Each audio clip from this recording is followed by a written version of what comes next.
নাফ নদী থেকে যুদ্ধজাহাজ সরে গিয়েছে, কিন্তু সেন্ট মার্টিন দ্বীপের আশপাশে কিংবা শাপর দ্বীপের আশপাশ থেকে সরে যায়নি। তো বলা হচ্ছে যে সেখান থেকে তারা চলে গেছে, আহ উধাও হয়ে গেছে এমন না না, এখনো শিরোনাম। যায়নি। আমি আপনাকে 2 ঘন্টার আগের কথা বলছি। এখন তো রাত এখন থেকে দুই 9টা ঘন্টা বাজে আগে। 8। হুম, হ্যাঁ, এখন থেকে 2 ঘন্টা আগেও আহ তাদেরকে এই যে সেন্ট মার্টিন দ্বীপের ঠিক পূর্ব সাইডে, তো হুম, মায়ানমারের পাশে 3টি জাহাজ অ্যাঙ্কর করা আছে।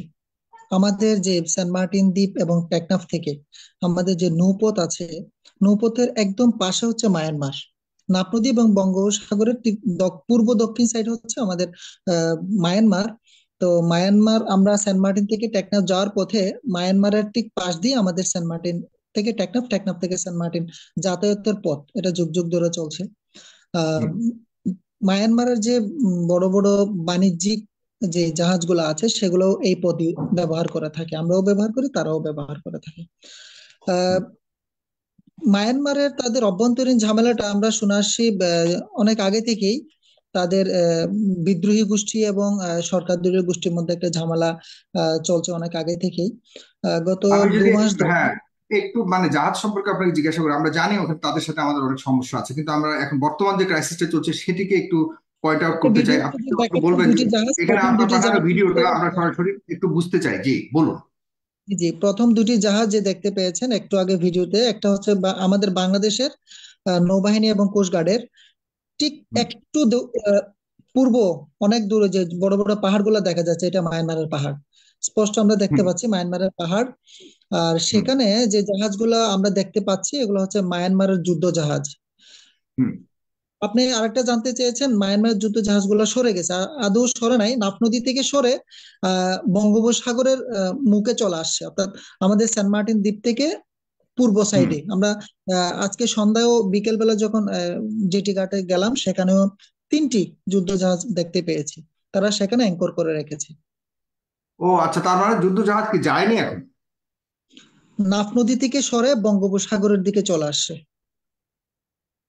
তো বলা হচ্ছে যে সেখান থেকে তারা চলে গেছে, আহ উধাও হয়ে গেছে এমন না না, এখনো শিরোনাম। যায়নি। আমি আপনাকে 2 ঘন্টার আগের কথা বলছি। এখন তো রাত এখন থেকে দুই 9টা ঘন্টা বাজে আগে। 8। হুম, হ্যাঁ, এখন থেকে 2 ঘন্টা আগেও আহ তাদেরকে এই যে সেন্ট মার্টিন দ্বীপের ঠিক পূর্ব সাইডে, তো হুম, মায়ানমারের পাশে 3টি জাহাজ অ্যাঙ্কর করা আছে।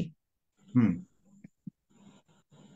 ও, তার মানে আমরা পত্রিকাতে যেসব খবর জেনেছি সেটি আসলে সঠিক বলতে কি একদম সঠিক নয় বলা যাবে, নাকি আসলে সেখানে মানে সংবাদ অর্ধেক খবর টেলিভিশন আমরা। যেটা নিউজ করেছে সেটা হচ্ছে নাফ নদী থেকে যুদ্ধজাহাজ সরে গিয়েছে, কিন্তু সেন্ট মার্টিন দ্বীপের আশপাশে কিংবা শাপর দ্বীপের আশপাশ থেকে সরে যায়নি, সেটা বলেনি। তারা বলেছে নাফ নদী থেকে সরে গিয়েছে।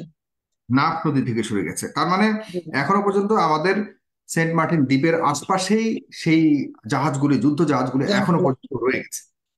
এখনো পর্যন্ত আছে, জি। হ্যাঁ, এখন গুলি এসছে এবং গুলি করা হচ্ছে আমাদের যে সেন্ট মার্টিনে যাওয়া মানুষগুলো যে পথ দিয়ে যায় সে পথে গুলি করা হচ্ছে, বাধা প্রদান করা হচ্ছে, যেসব কারণে সেন্ট মার্টিনে আসলে গত দুদিন যাবত বা কয়েকদিন যাবত কার্যত বিচ্ছিন্ন অবস্থা রয়েছে, কেউ যাতায়াত করতে পারছে না। এটার অবস্থা কি, কারা গুলি করছে দেখেছে?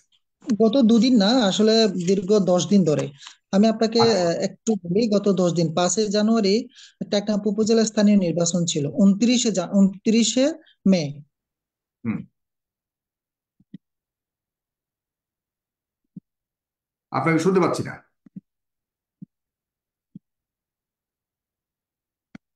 জনাব মালেক, আপনাকে আমি শুনতে পাচ্ছি না।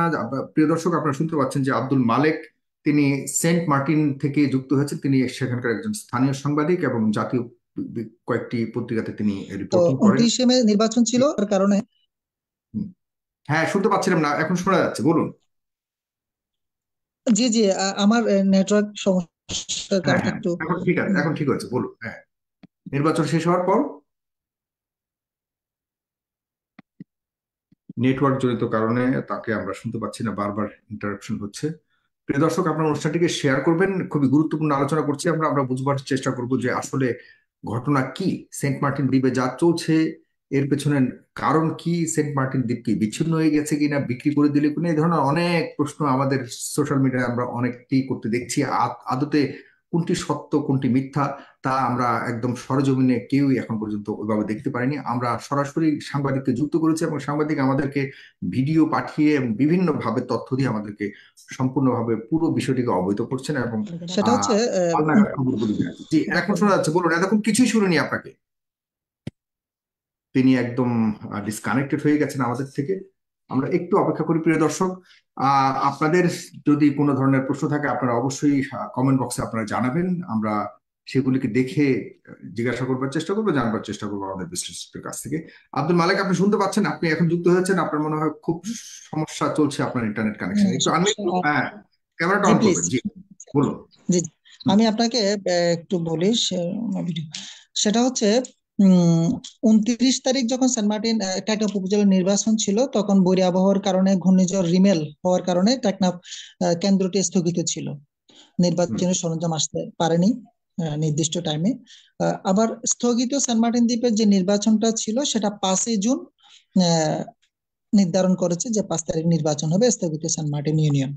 5 তারিখ নির্বাচন সময় নির্বাচনীয় শেষ করে বিকেল বেলা নির্বাচনী সরঞ্জাম নিয়ে নির্বাহী ম্যাজিস্ট্রেট এবং নির্বাচনী যে অফিসাররা আসছিলেন ওনারা বিকেল 5টার দিকে একটি কোস্টগার্ডের হাই স্পিড এবং হুম, আহ, একটি স্থানীয় সার্ভিস বুটে নির্বাচনী সরঞ্জাম নিয়ে টেকনাফ যাওয়ার পথে আহ, টেকনাফ বঙ্গোপসাগর ক্রস করে শাপর দ্বীপের মোহনায় ঢুকতে, নাফ নদীর মোহনায় ঢুকতে ঠিক তার ডান পাশে হচ্ছে মায়ানমার, একদম মায়ানমারের ঘেঁষে আমাদের যেতে হয়। এজন্য যেতে হয়, এখানে ঘোলার চর, বিশাল একটা চর জাগছে ওই মোহনায়। হুম, চর জাগার হুম, কারণে একটু ডানে টার্নিং হয়ে মায়ানমারের পাশ দিয়ে আমাদের শাপর দ্বীপ যেতে হয়। তো হুম, ওই টার্নিং দিয়ে যাওয়ার পথে আহ নাইক নাইক্ষ্যং দিয়া, হুম, মায়ানমারের যে এরিয়াটা সেটা হচ্ছে নাইক্ষ্যং দি এরিয়া। ওখান থেকে নির্বাচনের সরঞ্জাম নিয়ে যাওয়ার যে ট্রলারকে লক্ষ্য করে তারা গুলি ছুটে বেশ কয়েক রাউন্ড। তো ভাগ্য হুম, ভালো এই ট্রলার লাগলেও কারো কোনো মানুষের ক্ষয়ক্ষতি হয়নি, ওনারা হুম, সুস্থভাবে সফলভাবে পৌঁছায় গেল। ওই দিন থেকে আর যোগাযোগ ছিল না যে এখানে গুলি করেছে। তো এই ভয়ে এই রুটে সেন্ট মার্টিন থেকে কোনো ট্রলার টেকনাফ যায় না, টেকনাফ থেকে কোনো ট্রলার আসে নাই। এগারো হুম, তারিখ তার 5 দিন পরে 6 দিনের মাথায় 11 তারিখ একটা সাপুরদ্বীপ থেকে স্পিড বোট, যাত্রীবাহী স্পিড বোট সেন্ট মার্টিন আসার পথে ড্রাইভার বেলাল তাকে গুলি তাকে লক্ষ্য করে আবার গুলি ছুটে। তার গায়ে লাগেনি, সে আবার পশ্চিম দিকে বঙ্গোপসাগরে বের হয়ে সেন্ট মার্টিন চলে আসে। তারপর থেকে এই রুটে আসলে যাতায়াত একেবারে বন্ধ। 5 তারিখ থেকে এই পর্যন্ত বন্ধ।